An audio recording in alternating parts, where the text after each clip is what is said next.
दोस्तों, अपनी सीरीज चल रही है केनेथ एंडरसन की book the 9 man eaters and one रोग। उसमें अगली मैन ईटर की कहानी है द मैन ईटर ऑफ येम्माई डोडी। ये करीब 22-23 पेज की कहानी है, लेकिन आज छोटा पार्ट करूंगा क्योंकि दशहरे का दिन है और पीछे म्यूजिक बज रहा है तो थोड़ा डिस्टर्बेंस आ रहा है। नेक्स्ट पार्ट 2 पार्ट में ही कंप्लीट करूंगा, नेक्स्ट पार्ट थोड़ा बड़ा कर दूंगा। एंडरसन बताते हैं कि येम्माई डोडी फॉरेस्ट एरिया है मैसूर राज्य के काडू डिस्ट्रिक्ट का। इसके बॉर्डर पे है एक रिज जिसका हाईएस्ट एरिया है, उसका नाम है होगार खान।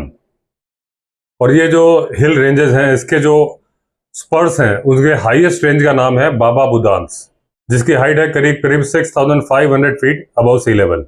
एक बड़ी सुंदर सी लेक है जिसका नाम है मदक। वो चारों तरफ से पहाड़ियों से घिरी हुई है। वहीं पे एक सकरी जंगल की सड़क है जो करीब 10 मील दूर तक जाती है, और वो रोड आगे जाके एक लेक में मिल जाती है जो कि थोड़ी छोटी लेक है। उस जगह का नाम है बिरूर। अब एंडरसन बोलते हैं कि ये जगह बहुत ही रिच है गेम के लिए, मतलब शिकार करने के लिए बहुत ही ज्यादा जानवर हैं यहाँ पे, और यहाँ पे पालतू पशु भी चराने के लिए बहुत सारे लोग लेके आते हैं। बोला यहाँ पे टाइगर बहुत सारे आते हैं। पहले तो आते हैं जंगली जानवरों को मारने के लिए, sambar, spotted deer, wild pig यानी कि वाइल्ड बोर। लेकिन धीरे धीरे वो कैटल लिफ्टर बन जाते हैं क्योंकि उनको जंगली जानवरों को मारने में मेहनत लगती है, पालतू पशुओं को मारने में मेहनत नहीं लगती क्योंकि वो जोर से भाग नहीं पाते। और इसलिए टाइगर जो है बड़े गाय भैंस इनको उठा के ले जाता है। लेपर्ड या पैंथर, बछड़े या बकरी, इस तरह के जानवर ले जाता है और वो चरवाहे देखते हैं अपनी आंखों से और उनका काफी नुकसान होता है। लेपर्ड ये ज्यादा काम करते हैं क्योंकि वो गांव के आसपास रहना पसंद करते हैं, स्पेशली छोटे लेपर्ड। बड़े लेपर्ड तो जंगल में रहना पसंद करते हैं, वो शिकार भी कर लेते हैं और समय आने पर टाइगर से बच भी लेते हैं। लेकिन छोटे लेपर्ड बड़े शिकार कर नहीं पाते और उनको गांव के आसपास इजीली ये शिकार मिल जाते हैं, बकरी वगैरह, तो वो पसंद करते हैं गांव के आसपास रहना। और असली कैटल लिफ्टर ये लेपर्ड ही है। 1946 की बात है, यानी भारत के आजाद होने के 1 साल पहले की। एक टाइगर इस एरिया में आ गया जिसकी अपनी अलग आदतें थी। अब ये शाम के टाइम पे जब ये पशु चारा चर के वापस गांव की तरफ जा रहे थे तो ये छोटे बच्चे, बछड़े, बकरियां ये उठा के भाग जाता था। अब गांव वालों को लग रहा था कि ये कोई लेपर्ड ये वारदात कर रहा है, टाइगर नहीं। हालांकि उसका गर्दन तोड़ने का तरीका टाइगर की तरह से था, लेकिन इनको लग रहा था लेपर्ड इस तरीके से कर रहा है क्योंकि वो बड़े जानवर नहीं उठा रहा था। अब ये गर्दन तोड़ने की जो फीचर है ये सिर्फ टाइगर में होता है या बड़ा तेंदुआ, जो कि जंगल वाला तेंदुआ होता है, गांव के आसपास वाला नहीं। मैंने अपने एक वीडियो में बताया था कि जो छोटे तेंदुए होते एक ही हैं, जैसे कि इंसान होते हैं, कोई कद काठी में बहुत बड़ा होता है, कोई छोटा होता है। एक ही माँ बाप की 2 संतान होती है, एक लंबा चौड़ा होता है, एक थोड़ा छोटा होता है। तो कोई ऐसा नहीं कि कोई ब्रीड या स्पीशीज अलग है, तेंदुए वही हैं। होता क्या है, उन्हीं तेंदुओं में जो स्ट्रांग बन जाते हैं, जो बड़े बन जाते हैं, वो जंगल में रहना पसंद करते हैं क्योंकि वो आराम से डियर मार लेते हैं भाग के। टाइगर उनके लिए बहुत बड़ा चैलेंज नहीं होता, उनको अलर्ट रहना पड़ता है, लेकिन टाइगर से बचना उनके लिए इसलिए आसान है कि वो पेड़ पे चढ़ जाते हैं, टाइगर नहीं चढ़ पाता। इसलिए बहुत ज्यादा ये मैटर नहीं है कि टाइगर है तो तेंदुआ साइड में हो जाएगा, उसको बचना बहुत अच्छे से आता है टाइगर से, और ज्यादातर वो पेड़ पे ही रहता है। छोटे तेंदुए धीरे धीरे धीरे, भले ही वो एक ही माँ की संतान हो, तो अगर वो छोटा है तो वो गांव की तरफ धीरे धीरे अपने आप आ जाता है क्योंकि बड़े शिकार वो कर नहीं पाता। किससे बोलेगा कि भाई मेरे लिए शिकार कर दो। अब जब स्पॉटेड डियर को मार नहीं पाएगा, तेज भाग रहा है या धोखे से बहुत तेज भागता है। अब इसी की जगह कंपेयर करेंगे बकरी को, तो बकरी मारना उसके लिए बहुत आसान है, बहुत धीमे भागती है। स्पॉटेड डियर बहुत जोर से भागता है, साइज ऑलमोस्ट बराबर होता है थोड़ा, या बार्किंग डियर का तो बकरी से भी छोटा होता है। सांबर डियर को मारने में उल्टा इसकी जान जाने का डर है क्योंकि ये छोटा लेपर्ड है, वो एक सींग मार देगा, उछाल के फेंक देगा। तो इसलिए धीरे धीरे इनको लगता है यार कि खाना चाहिए तो भाई कुत्ते मारो, बकरी मारो, धीरे धीरे जंगल की तरफ जाते हैं। बड़ों को खाना मिलता रहता है, वो जंगल में ही रहते हैं। तो बड़े लेपर्ड का स्टाइल थोड़ा थोड़ा सा गर्दन तोड़ने का होता है क्योंकि जब वो डियर को पकड़ के मारेगा तो उसको गर्दन ही पकड़नी पड़ेगी, वरना मरेगा कैसे। पेट से पकड़ेगा, टांग से पकड़ेगा तो डियर तो नहीं मरेगा ना। तो उसको अपने आप वो वही हैबिट डेवलप कर लेता है जो टाइगर की होती है।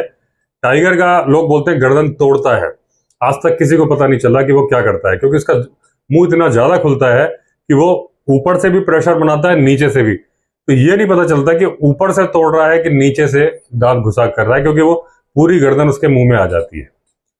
तेंदुए का इतना बड़ा मुंह नहीं खुलता। तेंदुए का आप देखेंगे तो इस थ्रोट को लटक के दबाता है, वो यहां पे दबाता है। नेक ब्रेकिंग तो सिर्फ टाइगर की है, वो तो पंजा भी मार देता है तो गर्दन टूट जाती है। तो लोगों को पहले डाउट था कि ये बड़ा तेंदुआ या तो बड़ा तेंदुआ कर रहा है इस तरह से टाइगर के ऊपर डाउट नहीं था, इसलिए वो गर्दन भी तोड़ रहा है और उठा के ले जा रहा है छोटे जानवरों को। लेकिन एक दिन एक गाय को लेके जा रहा था तो एक चरवाहे ने देख लिया कि ये टाइगर है, तब उनका डाउट खत्म हुआ। अब ये टाइगर शिकारियों से भी बचता रहा और अपने आप डेवलप होता रहा। करीब 18 महीने के अंदर अंदर ये चरवाहों के लिए एक नाइटमेयर बन गया। हफ्ते में 2 से 3 जानवर उठा रहा था और एक सेलेक्टिव स्पीशीज के जानवर उठा रहा था।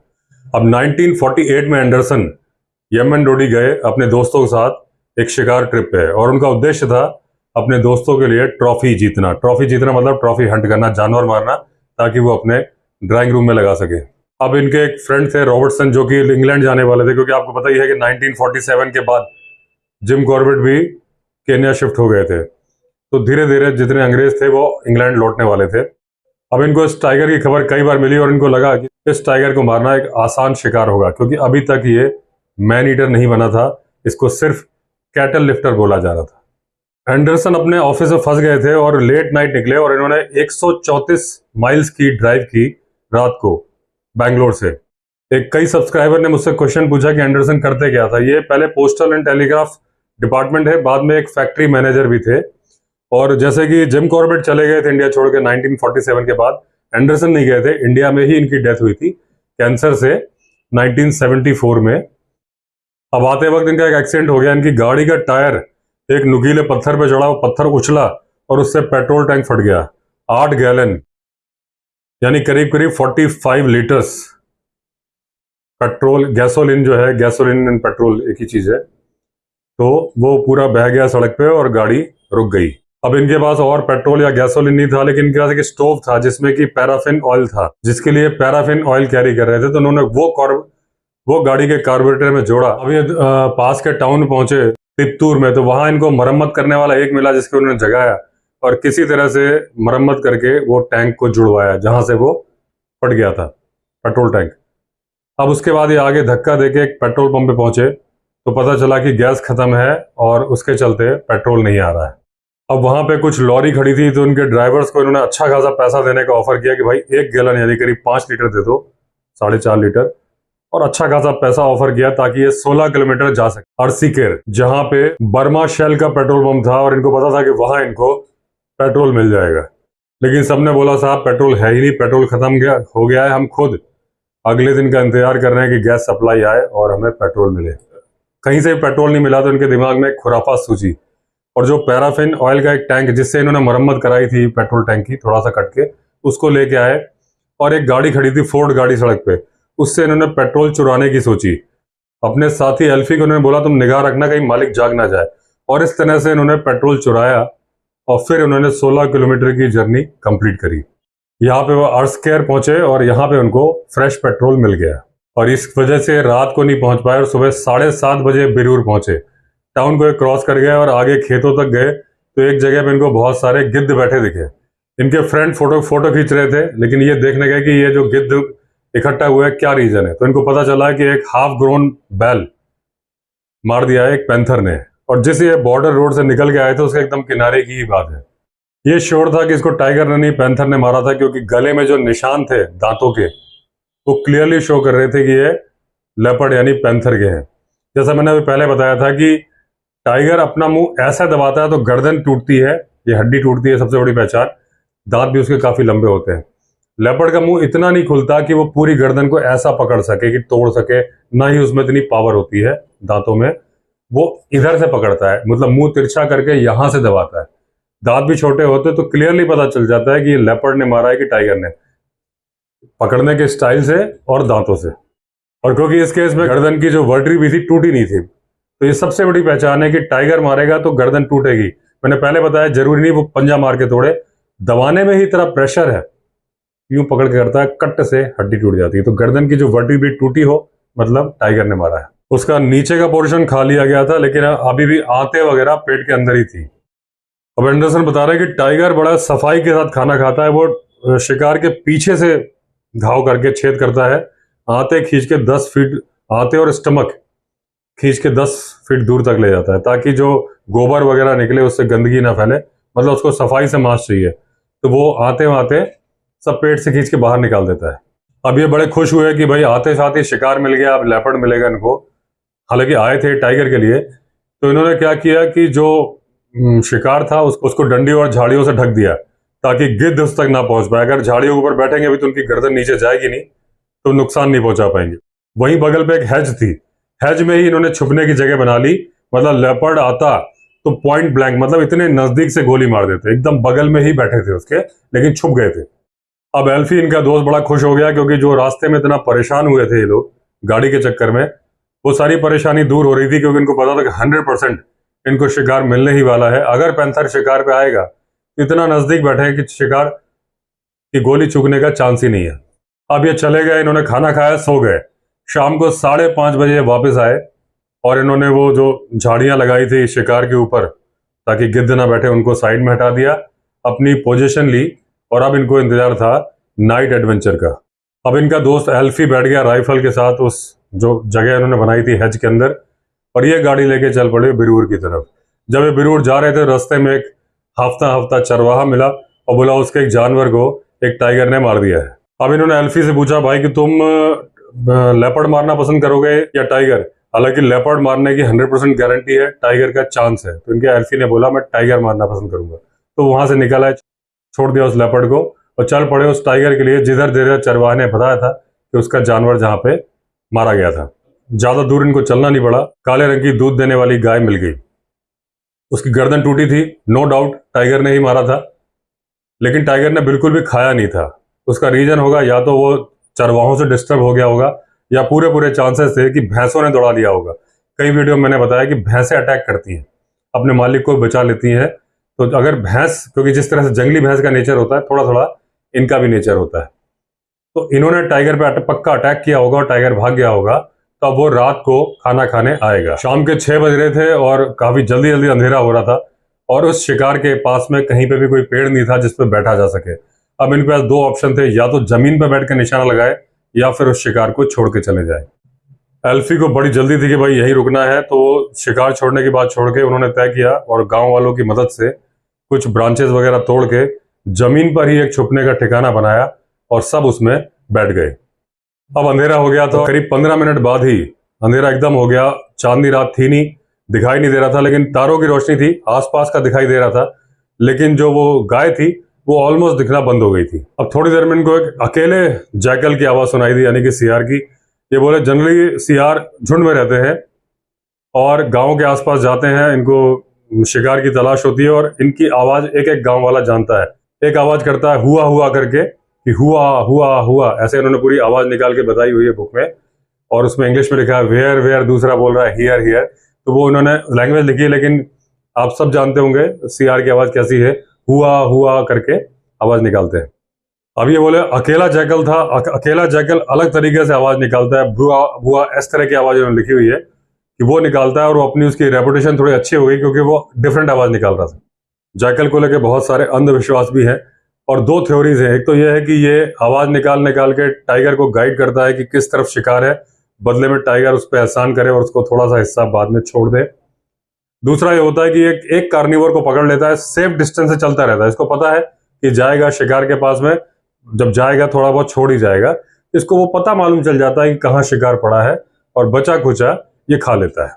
ये बोले जो भी थ्योरी सच हो, लेकिन इतना तो तय है कि अकेला जैकल है, इसका मतलब टाइगर या पैंथर पास में है, इसीलिए आवाज कर रहा है। जनरली वरना ग्रुप में होते हैं, अकेला पक्का किसी ना किसी कार्निवोर का पीछा कर रहा है।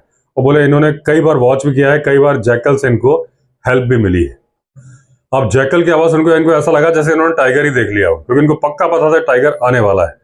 और वो जो कैटल लिफ्टर था आ रहा था, इन सारे लोग आपस में धीरे धीरे फुसफुसा के बात कर रहे थे, तभी टाइगर की आऊं आऊं इस तरह की जो आवाज होती है वो सुनाई दी। तो समझ गए कि कैटल लिफ्टर आ चुका है। अब इन्होंने पैर को हल्का सा एल्फी के पैर को छू के इशारा किया, लेकिन वो पूरी तरह से अलर्ट था। थोड़ी देर बाद इनको कुछ धड़ से गिरने की और घसीटने की आवाज सुनाई दी। अब एल्फी ने अपनी सर्च लाइट निकाली और उस तरफ मारी जिधर किल था, लेकिन किस्मत खराब थी, उसका अंदाजा गलत था क्योंकि एग्जैक्टली दिख नहीं रहा था शिकार, थोड़ा सा लेफ्ट में मार दिया तो वो बिल्कुल टाइगर के ऊपर नहीं पड़ी और इतना इशारा टाइगर के लिए काफी था। वो वूफ वूफ करके वहां से कूद के जंगल में भाग गया। अब इन्होंने थोड़ी देर इंतजार किया, लेकिन इनको मालूम था बैठना वेस्टेज ऑफ टाइम है, अब टाइगर नहीं आने वाला। थोड़ी देर में इनको दूर से टाइगर की जो आवाज सुनाई देती है वो दी। वो एक रिज को क्रॉस करके जा रहा था और ये समझ गया कि टाइगर यहाँ से चला गया है। अब जब एक गाड़ी पे आए तो उनको पता चला एल्फी ने गाड़ी की चाबी कहीं घुमा दी है। तभी वहां से नाइट बस जा रही थी बिरूर की तरफ, उसकी रोशनी में उन्होंने देखा था इनको चाबी मिल गई, बस निकल गई और उसके पीछे पीछे गाड़ी लेके चल पड़े। अब वो जगह जहां पे पैंथर ने मारा था वो बैल जो पहले ये शिकार करने वाले थे, वो रोड के एकदम किनारे ही था। तो उनके आगे आगे जो बस जा रही थी उसकी लाइट में इन्होंने देखा पैंथर की आंख, वो शिकार को खा रहा था। लेकिन ये कुछ करे उससे पहले बस के ड्राइवर ने भी देख लिया और उसने एकदम से ब्रेक मार दिए और ब्रेक मारने से धूल भी उड़ी। अब ये जल्दी से गाड़ी से उतरे और बस को क्रॉस करके आगे बढ़े। लेपर्ड उस जगह को छोड़ के तेजी से बाहर जा रहा था। इन्होंने फायर किया, जोर से गुर्राने की आवाज आई और वो पास के खेतों में बिल्कुल बिजली की तेजी से भागा। अब इन्होंने कहा कि हमने गलती कर दी थी, अगर ये वो जो इन्होंने जगह बनाई थी छुपने की उसमें जाके बैठ जाते तो जैसी बस क्रॉस करती विद इन सेकेंड्स या मिनट्स लेपर्ड वापस आ जाता, अपना शिकार खाने लगता है। लेकिन इन्होंने गलती की, इन्होंने गलत सलाह दी एल्फी को। अब इनके पास एक घायल तेंदुआ है क्योंकि उसको गोली लग चुकी है, लेकिन वो निकल के जा चुका है। लेकिन इन्होंने कहा कि अब कोई फायदा नहीं है, सांप निकल चुका है, लकीर पीट के क्या हासिल होना है। तो ये ट्रैवलर्स बंगलो में आ गए, बिरूर में रात बिताई। सुबह उसी स्पॉट पे वापस आ गए थे जहां पे इन्होंने गोली मारी थी। अब इन्होंने उस जगह से खून के निशान ढूंढने शुरू किए तो जो खेत का आखिरी छोर था वहां से इनको निशान मिलने शुरू हुए। तो लेपर्ड को गोली किसी किनारे पे लगी थी जिससे कि खून थोड़ी देर बाद आया था, इसलिए इनको खेत के वहां से निशान मिले। ये फॉलो करते चले गए। उसके बाद में एक जगह घनी झाड़ियां आ गई और वहां पे भी इनको खून के निशान मिले। अब इनको एक जगह मिली जहां से वो लेंटाना की झाड़ियों में लेपर्ड घुस गया था। अब ब्लड काफी गिर रहा था, लेकिन उन लेंटाना की झाड़ियों में घुटने और हाथ के बिल्कुल ऐसे घिसट घिसट के जाने के अलावा कोई चारा नहीं था। ये झाड़ियों में जो हल्की सी बरो बनी थी, जो निकलने के निशान थे, जंगली सुअर इस रास्ते को यूज करते रहे होंगे, तो वो झाड़ियां हट हट के जगह बन गई थी, उसी में लेपर्ड घुस गया था। खून बहुत सारा पड़ा हुआ था वहां पे। इन्होंने झुक झुक के जाना शुरू किया। पीछे पीछे एल्फी चल रहा था कि ताकि पीछे से अटैक ना हो जाए। इनको पता था अटैक किसी वक्त हो सकता था क्योंकि इनको पता था लेपर्ड यहीं इन्हीं झाड़ियों में छुपा हुआ है। थोड़ा आगे जाने के बाद में लेपर्ड दिख गया, उसने सडन अटैक किया। मिस करने का चांस ही नहीं था क्योंकि कोई चारा भी नहीं था, करो या मरो। और उसी वक्त इन्होंने बंदूक की नाल की दूरी से ही, जितनी बड़ी बंदूक की नाल होती उतनी दूरी से गोली मारी, सीधे उसकी खोपड़ी में लगी। खोपड़ी गोली आगे से घुसी, पीछे से पूरा खोपड़ा, पूरा स्कल फाड़ते हुए निकल गई और उसके जो ब्रेन के हिस्से थे वो निकल निकल के स्कल से बाहर आ रहे थे। इनके सामने सामने ही लेपर्ड मर गया। तो फर्स्ट पार्ट को दोस्तों यही एंड करते हैं। जैसे मैंने बताया कि पीछे दशहरे के दिन है, म्यूजिक का बड़ा डिस्टर्बेंस आ रहा है, तो इसको अगले पार्ट में इसको कंप्लीट कर देंगे। चलिए दोस्तों, अगर आपने चैनल सब्सक्राइब नहीं किया है तो चैनल सब्सक्राइब कर दीजिए। फिर मिलते हैं अगले वीडियो में, तब तक के लिए all the best. Vande Mataram.